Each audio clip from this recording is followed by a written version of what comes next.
Okay, great. You got to admit, I just started the recording at this point. All right, let's go to the next slide. Oh, one more thing I do want to put in at this point.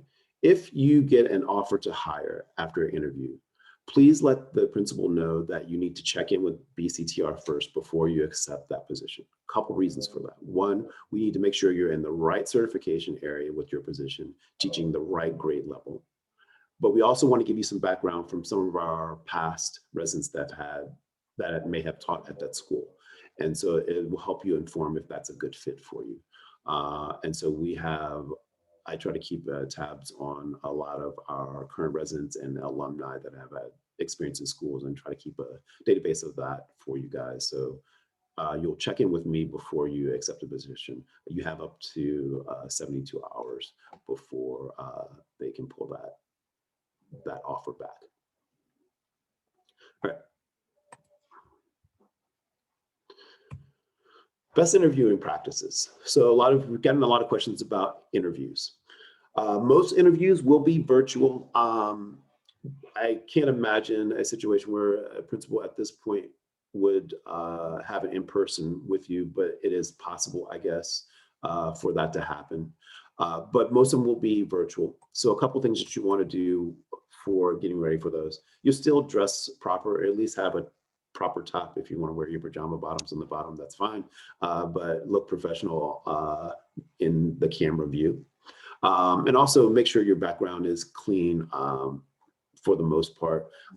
From what I'm looking at, everyone here has a decent background, but make sure you don't have any things that may offensive signs or clutter that you may not want in an interview. And then make sure your technology is working properly as well. Maybe get on. If you want to test your technology, let me know. I'm happy to jump on a Zoom call with you to just make sure that things are working out. Then be prepared. Learn about the schools. All the schools have websites. On most of those websites, most of the principals have their vision for the community and things of that nature. That would be great for you to know before going into an interview with the principal. Make a list of questions that you would love to answer. One thing I want to point out, even though they are interviewing you, you are interviewing the school.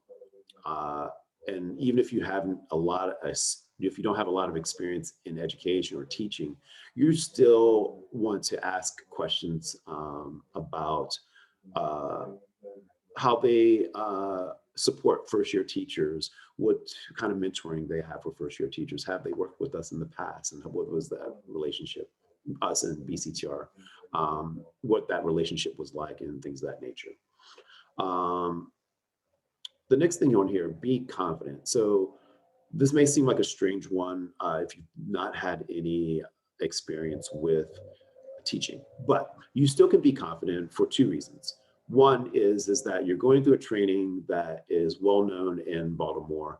About 10% of teachers that are teaching in Baltimore have come through the Baltimore City Teaching Institute.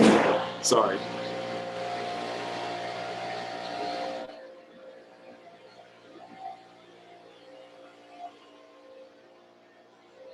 It's grass cutting day, and so sorry for that.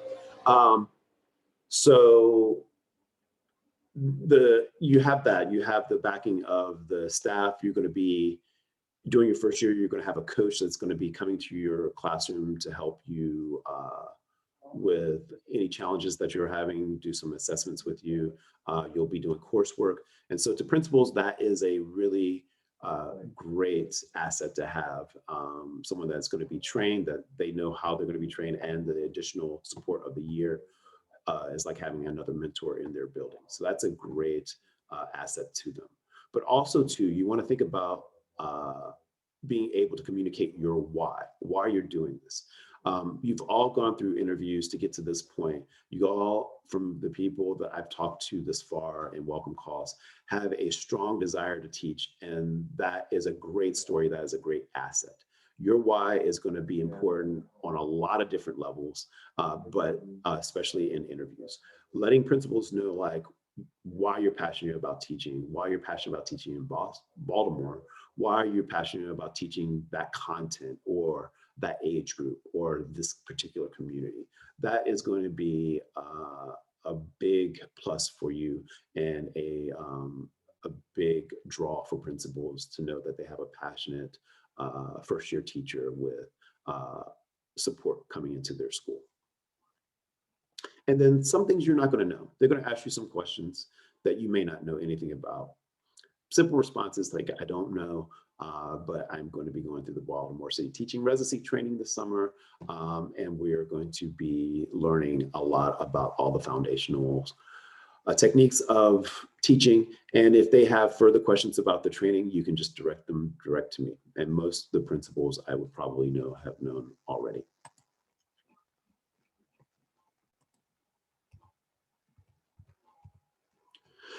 So a little bit more about just interviewing what skills that they're going to be looking for. Yes, they're going to be looking for if you have any teaching experience or classroom experience, and that is going to be a part of it, but it's not going to be the whole thing. They're also going to be looking for transferable skills, professionalism. Have you worked any kind of leadership positions before? Are you a critical thinker? Are you able to be flexible? Have you done any community work, helping building communities, strengthening communities, working with families and things of that nature?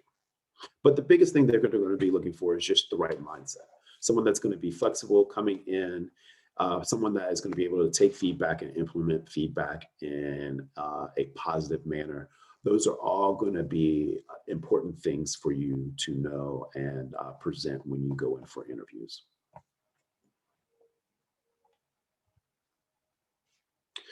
Here's just a list of sample questions that the principals may ask you. You'll probably see these again during orientation because we'll do a mock interview event with principals and our staff during orientation. And don't worry about writing these down. I'm going to send out this deck or presentation to you guys, one in video form, but also in just a PDF, so you can just look at them and not feel like you have to write every question down. But this is something similar to what principals may ask you, and you can have some time to kind of think about giving succinct, powerful answers to these questions.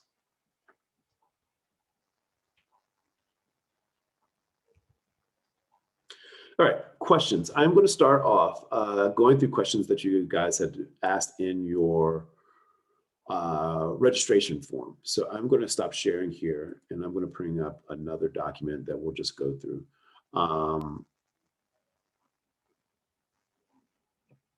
Give me 1 second.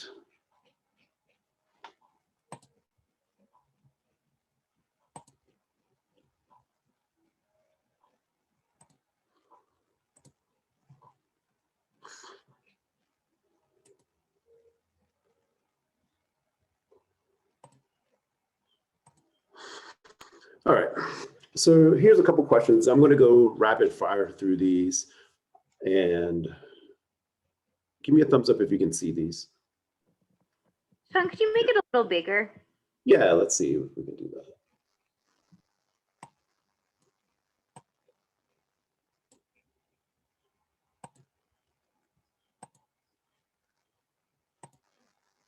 How's that, Christine? That's better. That's great, Sean. Thank you. Awesome. All right, I'm going to rapid fire through these. And if we have time at the end, I'll try to take some questions outside of these guys. All right, what are some reasons why previous candidates did not move towards hiring, and what were they lacking?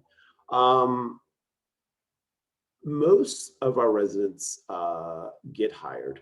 Like I said at the beginning, everyone that passes pre-ST, we've been able to get them placed.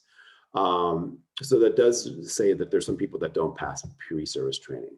If you've been on welcome calls with me, you know that there's about 20% or so people that don't pass the pre-service training. One reason is people self-select out of the program for like the training may be too fast, or that they realize teaching is not for them, but a good portion are people that have personal health or family issues that they couldn't stay. Another portion of that group are people that we do not recommend for the classroom for professionalism issues. So Baltimore City does not have any extraneous things that are out of the norm for professionalism. For teachers showing up to classrooms on time, having lesson plans done on time and correctly, and just general professional, professional language, professional dress, things of that nature. We will talk about very specifics of professionalism during our orientation, but professionalism is an issue for people not to get hired. The last thing is that we have people that are passionate, they are professional, they want to be the teacher of record in the classroom, but they just don't meet the performance bar that is during PST. And that's about 5 to 6% of people. Of that group, there's a lot of reasons that they may or may not reach that performance bar, but it really boils down to needing some more leadership skills. So teaching is a leadership position. You're in front of students 5 hours a day, 5 days a week. You are tasked with helping those students reach educational goals, whether they need to or not. So you need to be engaging, flexible, and creative about how you do that. And that may take a little bit more time than 6 weeks. But 5 to 6% of people each year fall in that bucket. People in that category, we always invite back to train with us, but we suggest they get some experience, maybe subbing, paraprofessional, things of that nature before coming back. And we do have people that come back and tend to do really well in the program. But that's kind of the breakdown for that question. So hopefully that answers that. If there is a school we're interested in and did not receive anything from, are we allowed to reach out to them and express interest? Yes. It does not hurt to give them a call, especially if you are, finish your test and you're in the system. And if you call them and you impress them and they want to look you up and interview you, that is great. Any tips for interviewing? So the tips that I gave you earlier, definitely I will send out this deck. We will talk more during orientation. But just really your why and letting people know that you're part of the training program. I received an email from BCTR saying I need to complete the EPI test, but I checked my application and it says it was complete. What next? So the application process and the EPI test, if you've done it or you've had any issues, just let me know. The city updates me about twice a week on who needs what. I don't have access to that system, so I have to ask specific questions about that. And so it may be a back and forth between me and you and me and the district, but we'll get that resolved. But just keep me in the loop and email me when you have those issues and we can work through it. What is the most important thing for a candidate without any teaching experience to demonstrate? Just your passion and your why of why you're teaching. Those are going to take you a long way. Those are going to be super, super important.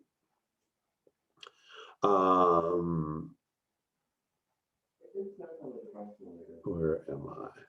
What's the most important thing for a candidate? Well, that's it. All right. Will the district provide a list of schools or vacancies at the site, or do directly reach out to principals, administrator?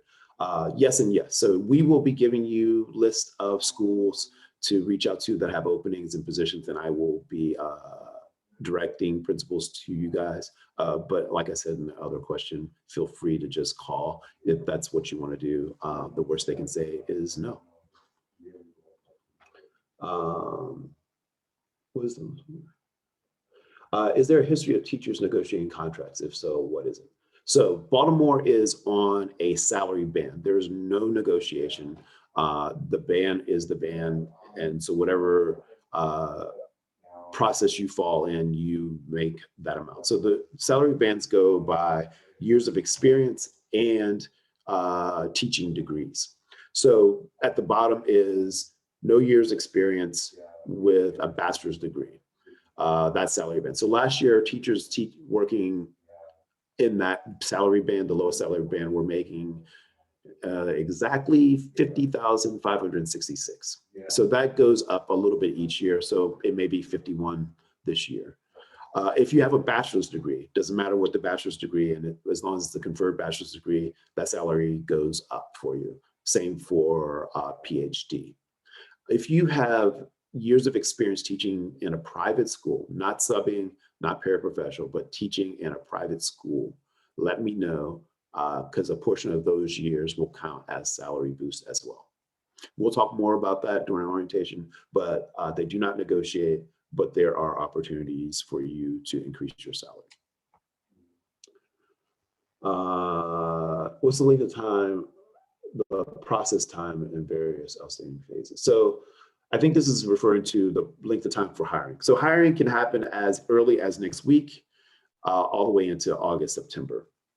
So this goes back to that turbulent thing with hiring. One of the frustrating things is that you may have a colleague in your same subject area that got hired like that.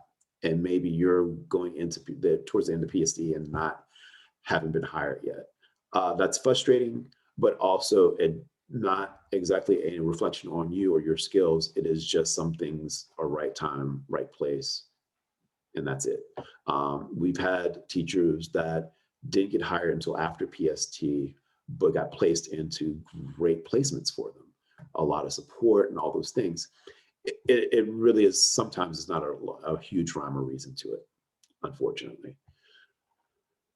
Well, I need to actively seek out beyond applying for public schools or websites or potential contact. Yeah, so again, yes, so you can reach out to schools, but they will reach out to you, and I and the staff will be helping you to get positions. My transcripts are in a foreign language. Would it be able to translate it myself? No. Any foreign transcripts you will need to have done by a professional evaluation service.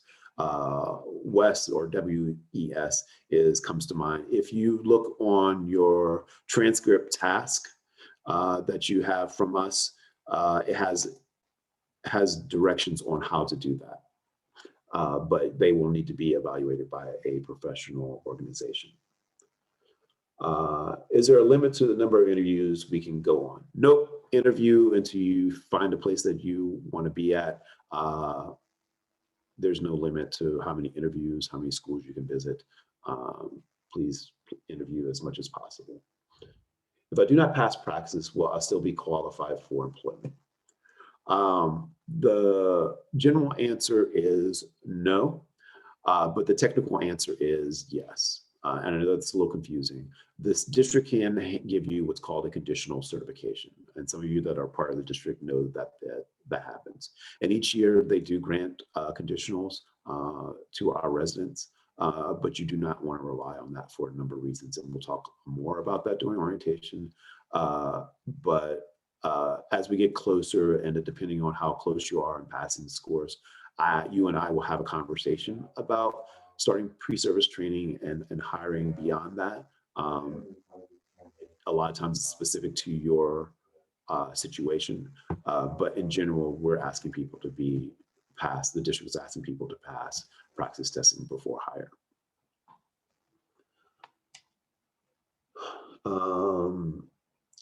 What is the official target date for hiring? Anytime this summer. The district wants people hired before the first day of school. But sometimes we've had in the past residents that have not been hired, but the district did not want to lose good teachers. And so they paid them to be floating teachers until they placed them a week or two later in September. So a good thing to remember is that the district needs teachers. Each year, I think we provide like over 100 teachers to the district. And so the other organizations like Teach for America, and they still start the year with about 100 to 200 positions still open each year. So they want teachers, but the placement may be a little bit wonky for you.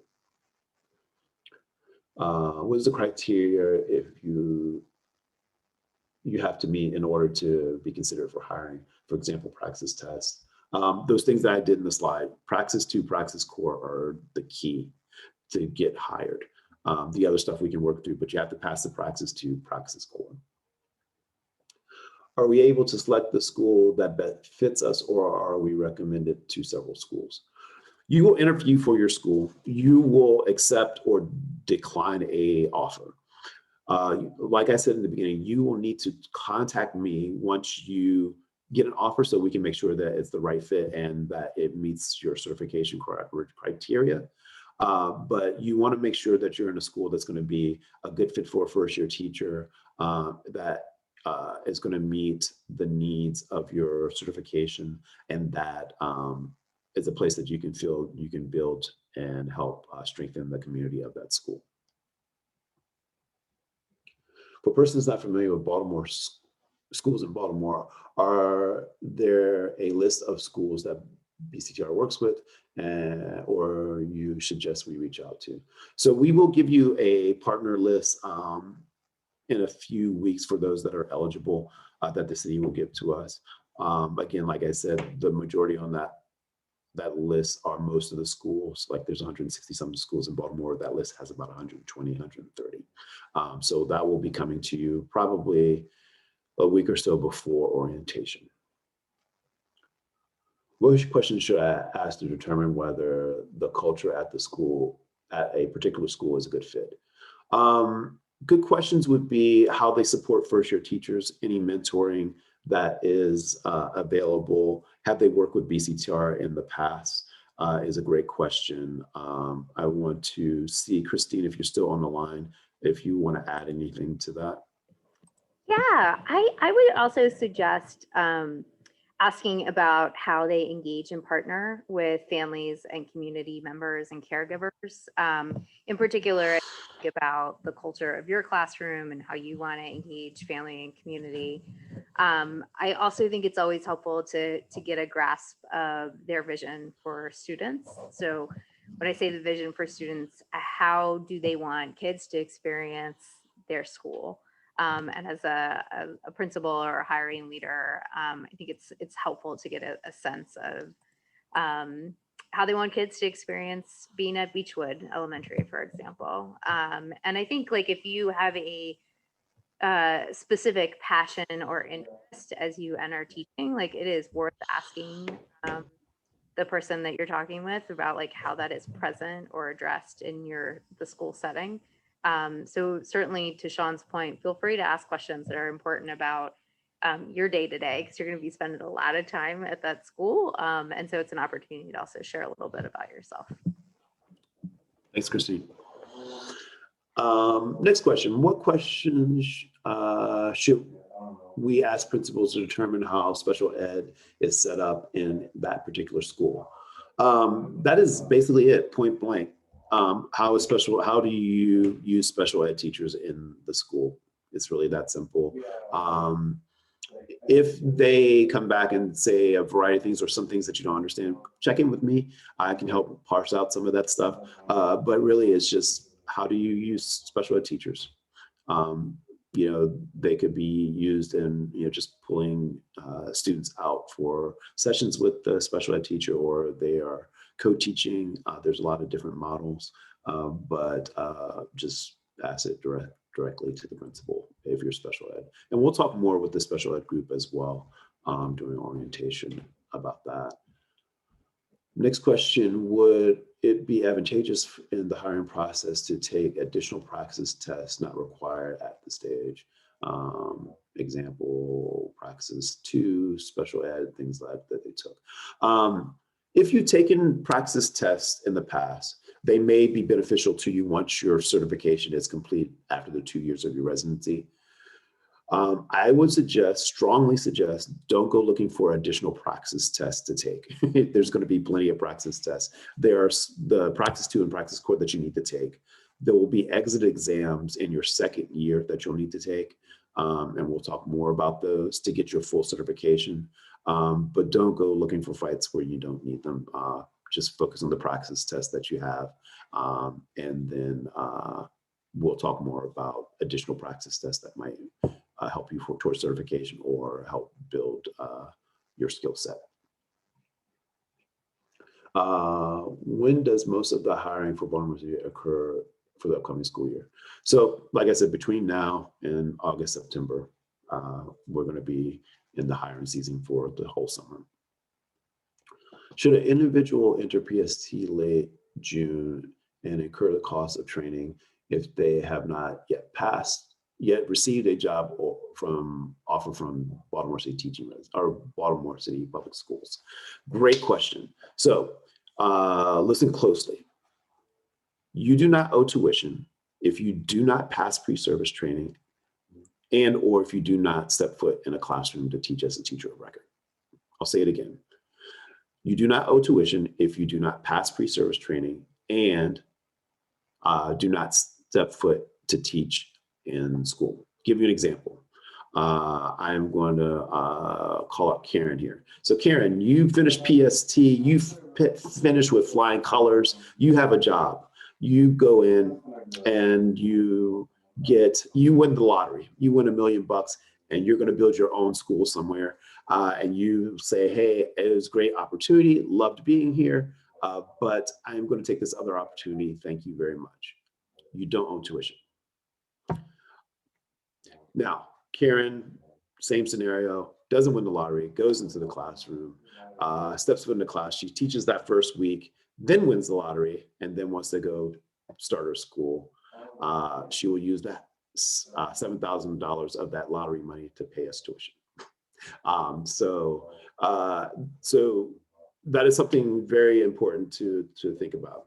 I'll throw this out as well. So you won't start paying your tuition until about October once you start teaching.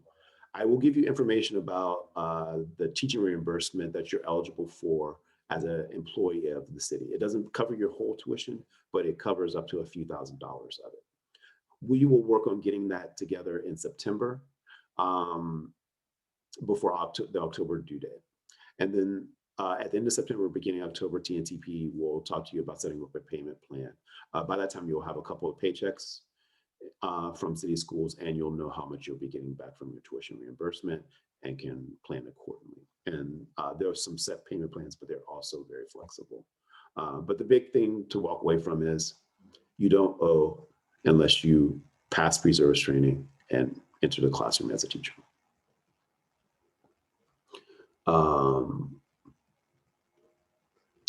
Are individuals who are cut from PST and asked to leave before 6 weeks, same thing.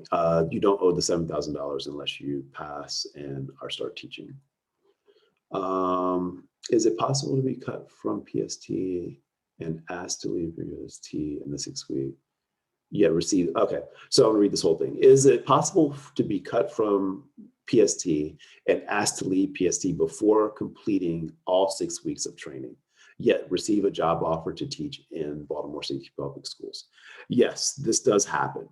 So you start training with us, and for whatever reason, you don't pass pre-service training, but you were hired, earlier on. That happens, not a lot, but it does happen. And so in that instance, we still have to report that you didn't to the district that you didn't pass pre-service training and the reasons why. The district will take that information and give that to the principal. The principal will have to make a decision on whether to keep you or not. I mentioned earlier about the conditional certifications that the district can give you.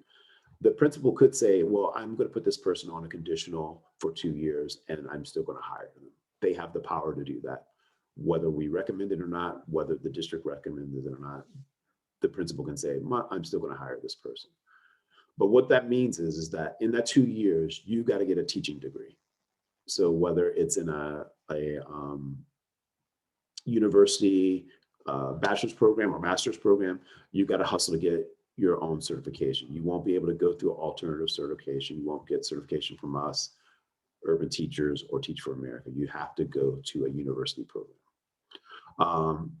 And we can talk a little bit more about the subtleties of that, but that does happen. And, some principals do. It's like, I believe in this person and I'm going to keep them for 2 years. But that does happen, but not super often. Is it possible to not have a job offer from Baltimore City Teaching Residency at the beginning of August after successfully completing PST? Rare, but yes. So you could complete pre-service training and not have a position.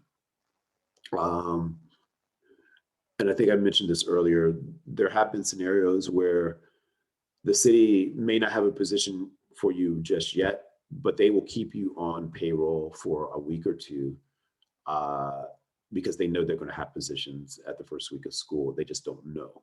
And so they will put you basically on reserve. You'll still get your full salary until they have a position open for you.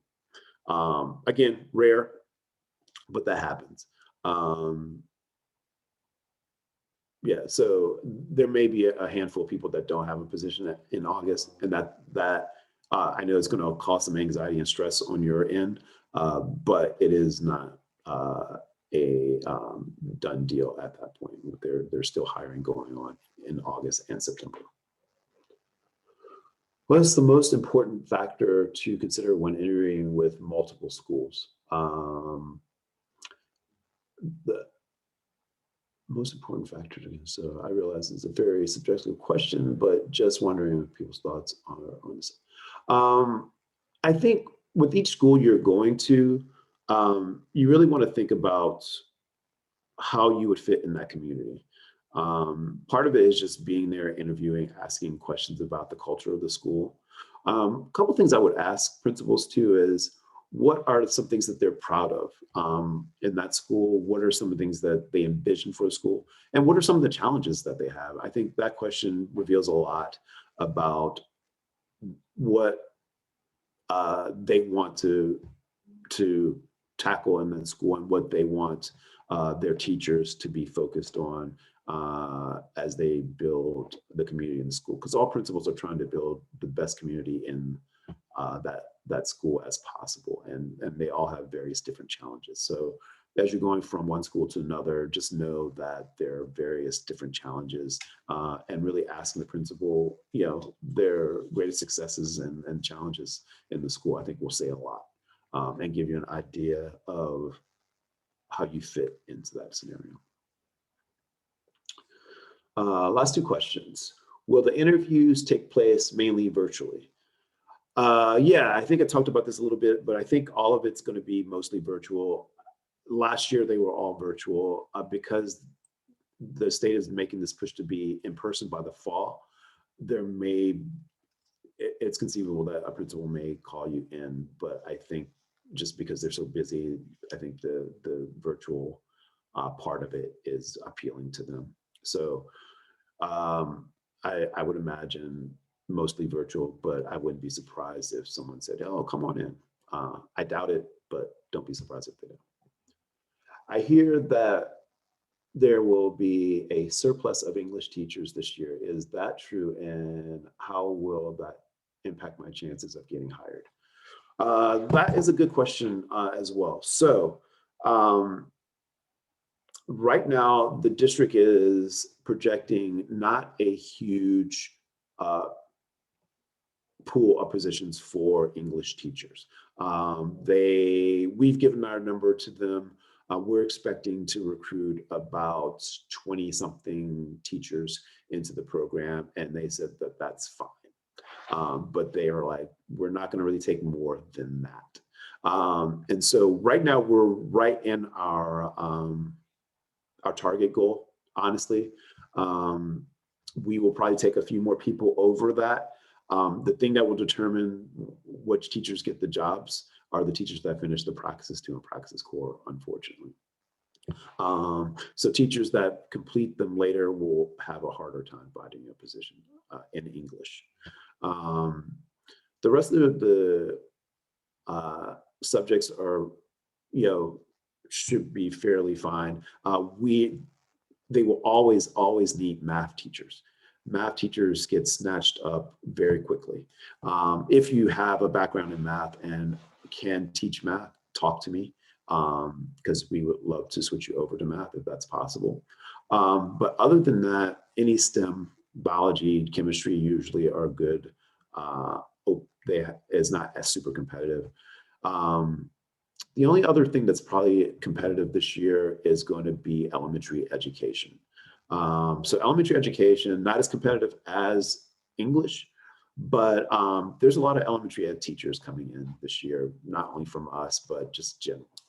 I am going to have a seminar hopefully next week about our elementary teachers adding on special ed, because special ed is a high need position in city schools. And for those elementary teachers, if you've already taken your Praxis 2 in elementary ed and pass, you don't have to take anything additional. You will take your SPED test after we train you. So I will talk more about that, but if you are interested in special ed and you're an elementary teacher, please, please, please email me. I am going to be happy to give you any of that information and move you to special ed. So one, that we can meet the need in the city, but also two, to help you have better chances of position. So more to come on that, but if you hear this and it resonates with you, please email me. Great. Before, we'll have a little bit of time to open it up to people, but Christine, can you come off mute and just add anything that I might have missed or that you may be thinking about? I don't think I have anything to really add. Anna put in the chat around beyond taking Praxis tests early, any other things you could do to increase your chance of getting hired as an English teacher.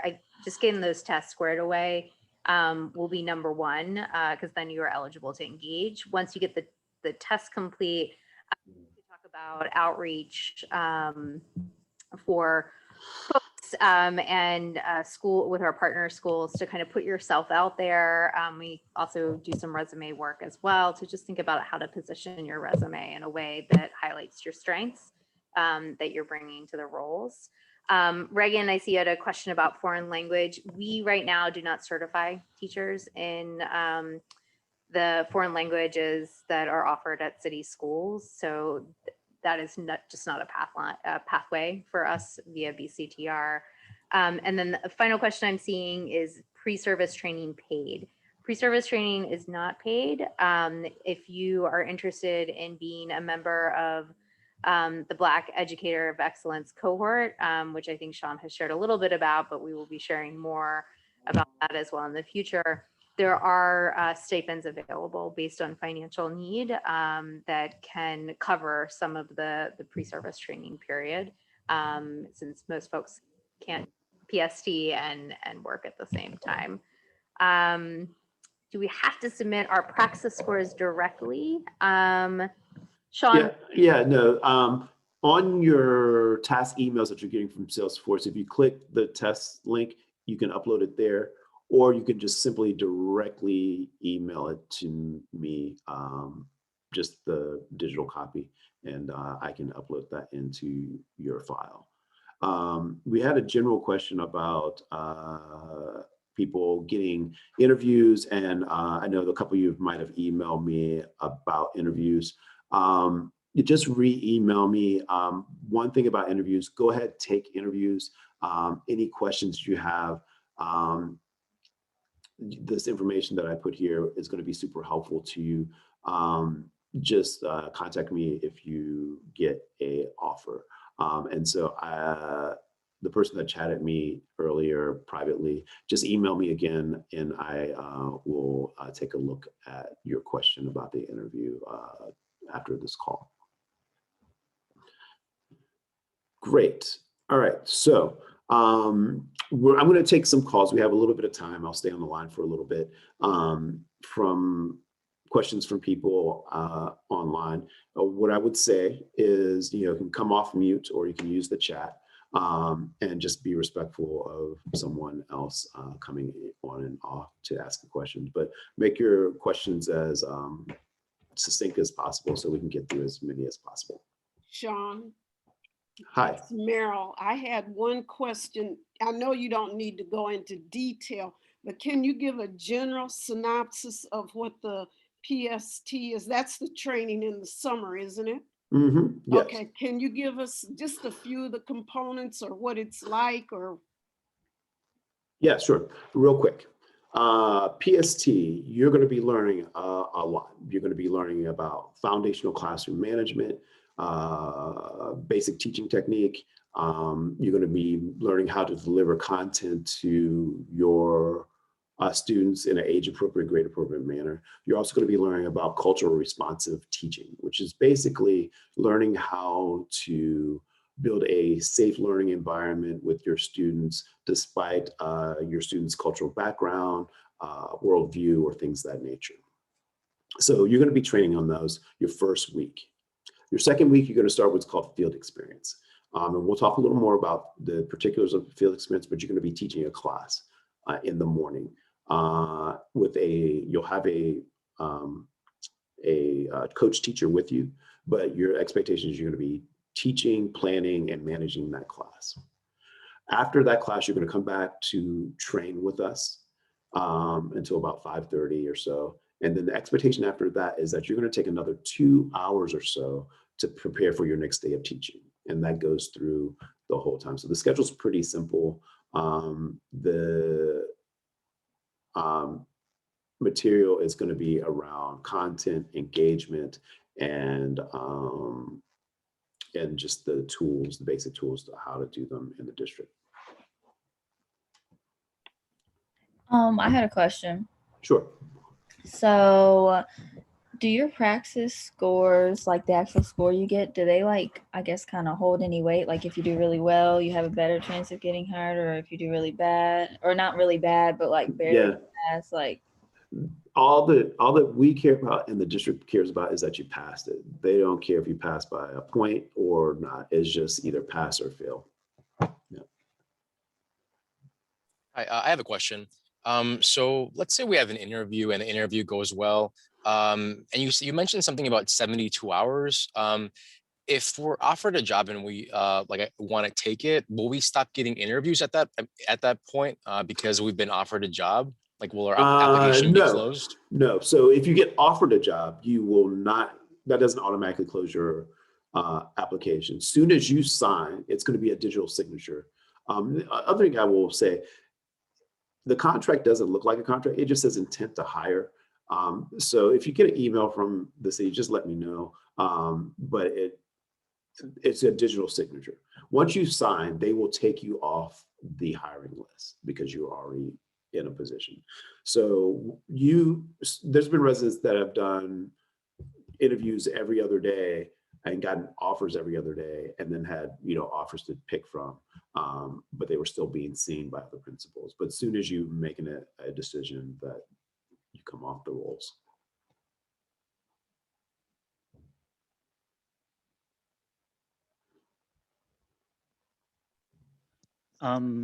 Sorry.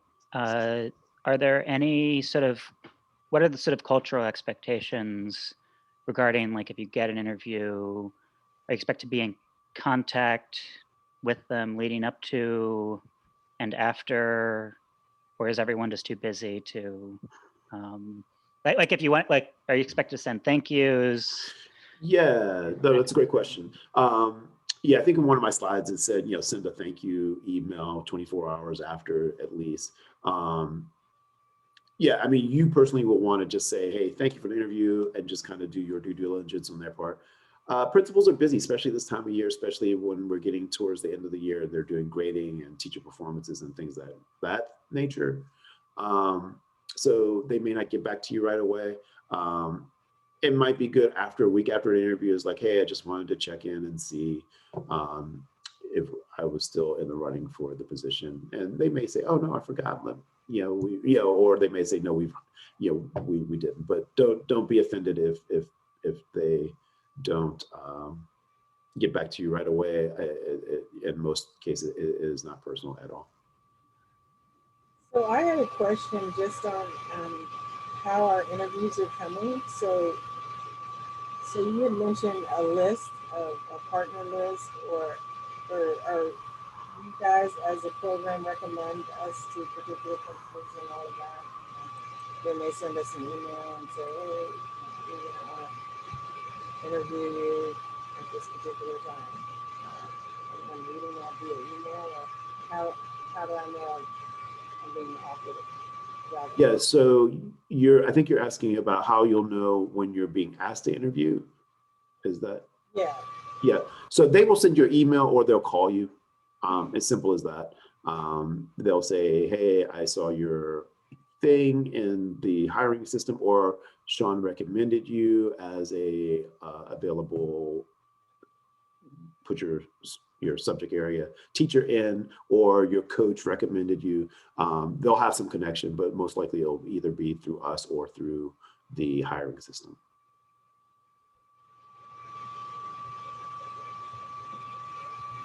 I have a question. Sure. So the other day got a call from, I don't really know who, but they weren't, it was from a school, but they weren't on the list of the Baltimore City schools, like the job pool that we, I guess, apply for. And he asked me if, if I'm a certified teacher and have I taught before, and I explained to him how I'm a part of this program, and he seemed really disappointed and didn't really go any further into it. So I don't know, not that this is really a question, but well, I guess it is. Do they know that we're a part of BCTR? Because I was kind of thrown off that, you see my application and it has. Yeah. So Yeah. I won't know exactly what it is, but there's a couple of reasons that can happen. So I did mention that there's a couple of partner schools and some schools that are like charters or schools that are specialized schools. The district really doesn't want, not that they don't want that, but like they're funded to have like public schools, like proper teachers. And so they try to funnel our teachers, Teach for America teachers, to just the mainstream public schools. If a charter school called and they said, oh, I know you're part of BCTR, they may know that the district is not going to be keen on them or a BCTR person being hired at that school. And so once the district comes up with the partner list, we'll know a little bit more of the schools. But that, when you said that, that's what that makes me think of. If they called you through the ETS system or the hiring application system. Hopefully that makes sense, Jordan. Yeah, thank you. Sean, I just had a quick question about the job fairs. Could you give us like an overview of kind of what to expect? I have never done like a virtual one before, so I'm just not sure what I should expect. Yeah, no, that's a great question. They didn't know what to expect from them last year either, so they were new. So the virtual job fairs are kind of funny.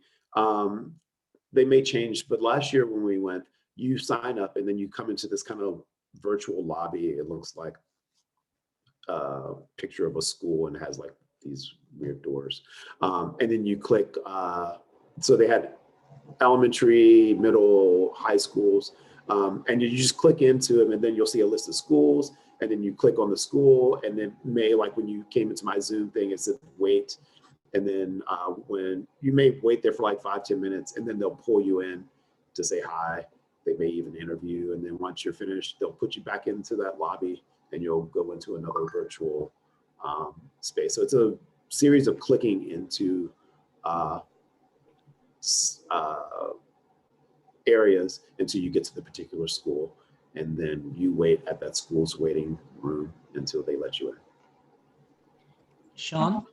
Great, thanks so much. I'll do Andreas and then Addison. Okay. At PST, will we be doing the training together as a whole cohort, or will be broken down into our specialty fields?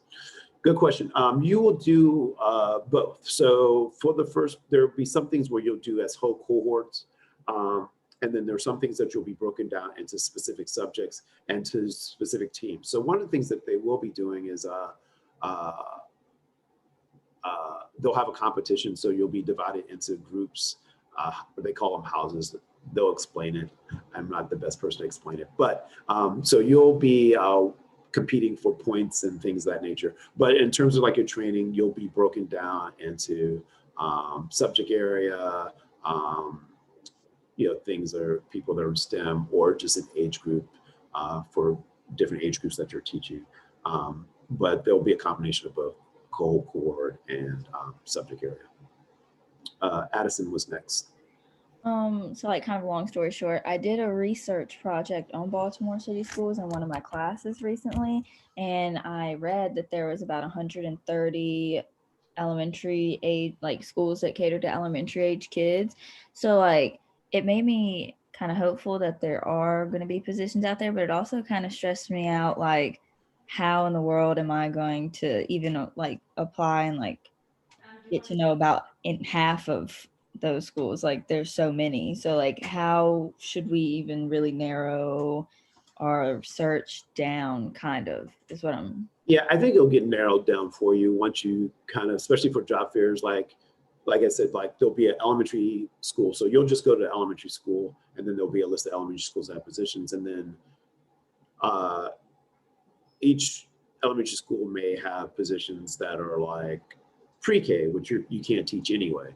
Or if you know like, hey, I would love to teach third grade, maybe I'll start with all the third grade schools first, you know, that have third grade positions and then move around. So it won't be that overwhelming once you start getting that.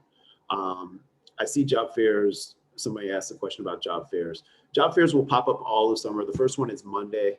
And they are trying to get out information to you guys if they haven't already about it. But the first one is kind of geared to teachers that are already in the system but need new positions, but they will invite you to that. But other than that, yeah, it won't be as overwhelming. Looking at the list is overwhelming, but then when you see the positions that you're available for, it'll get slimmed down, and then you'll start with the ones that you sound interesting to you. Can you explore any grade levels? Is that a question you're asking me, Christine? Oh, sorry. I was trying to answer the question in the chat while you're talking. Yeah. Thank you. That makes sense. Yeah. I'm going to answer a couple more questions here. Someone asked, is summer school virtual? We don't know. So summer school is up in the air. Last year, they didn't have a summer school. This year, I think they're planning on it. We don't know. That's why we planned on doing our summer training virtually this year. With the hopes of that if things go well, we'll add some opportunities to you guys to do some virtual teaching with live students and things of that nature. But we just don't know. So we are planning to do everything virtually, and then anything on top of that will be great. I'll take 2 more questions.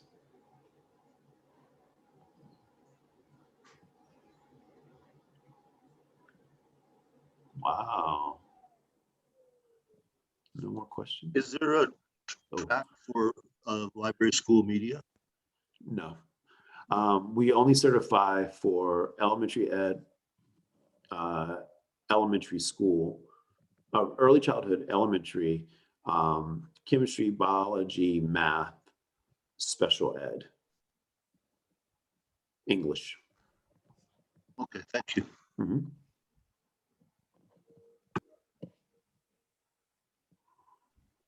I have a question. Sure. Hi, everyone. For anyone who already took the Praxis 2 for the early childhood education, did you find that the review course that they have for $20, that it helped at all? Did anyone use that? I see Maria shaking her head, yes. Maria, can you respond? Off mute. You're muted. Yep. Yeah. Sorry, I was trying to answer in the chat, but yeah, that was one of the main reviews that I used to get ready for the test. So it was worth. Was it like $20 or something, right? Yes, to pay 20. for it. It was worth it. All right. Thank you. Yeah. All right. One more question. Going once. Twice. I have a similar question for the math Praxis, for the Praxis core. Did you guys find the $20 review for that one to be helpful? I definitely did. Okay, thank you. And also they have books at the library for Praxis Core that were very helpful to me when I took it a couple years ago, and then I had to take, so also I would say too, for the Praxis too, it was well worth it to me. I actually paid the money to do the practice tests that the website offers, ETS. It was $50, but I have to say, very well spent. It really helped me. Just the format and the wording and things like that. So. And with the Praxis Core, if you're exempt, I sent you like a screenshot, but do I need to send you like like how could I send the official scores from like my SAT or? Yeah, that's a great question to end on. So any score you get, whether it's SAT, ACT, your GRE, or your Praxis core, you can send me the digital PDF copy of it. For SAT, ACT, if you have a physical copy, take a picture of it and you can send that to me. Just make sure it's well lit, that your name is on it and your identification and obviously the scores. I can use that as well. And then if there's something strange, we can talk through it. But usually if you can just send me the physical score in digital form by email, I can upload it and that works great. I'm going to end it here. Again, you guys can email me if you have any questions over the next couple of days. I am going to be sending out this recording. Unfortunately, I missed the beginning of it, so I apologize for that. But I will be sending out the PowerPoint presentation that I did, so it should answer a lot of those questions that we missed in the recording in the beginning. Other than that, guys, thank you for joining us. You should be getting your orientation information in the next week and a half or so. So be on the lookout for that. If you're not signed up for orientation, please do so today, or we will be calling you to figure out why you're not signed up for orientation. So you don't want us harassing you, so please sign up. Other than that, I will probably have a couple of office hours that I'll send out to you guys. They will just be times where I'm just going to be sitting on Zoom. You can jump in, ask a question, jump off, come in, say hi. So look out for those as well. But we're coming into the home stretch. Orientation is going to be a lot of fun, and I'm excited for you to meet the rest of the staff. Christine, any last words before I shut off? Just thank you. We're really excited to have you guys join us for orientation. Congratulations. Thank you. And thanks for the info. All right. Goodbye, guys. Bye-bye.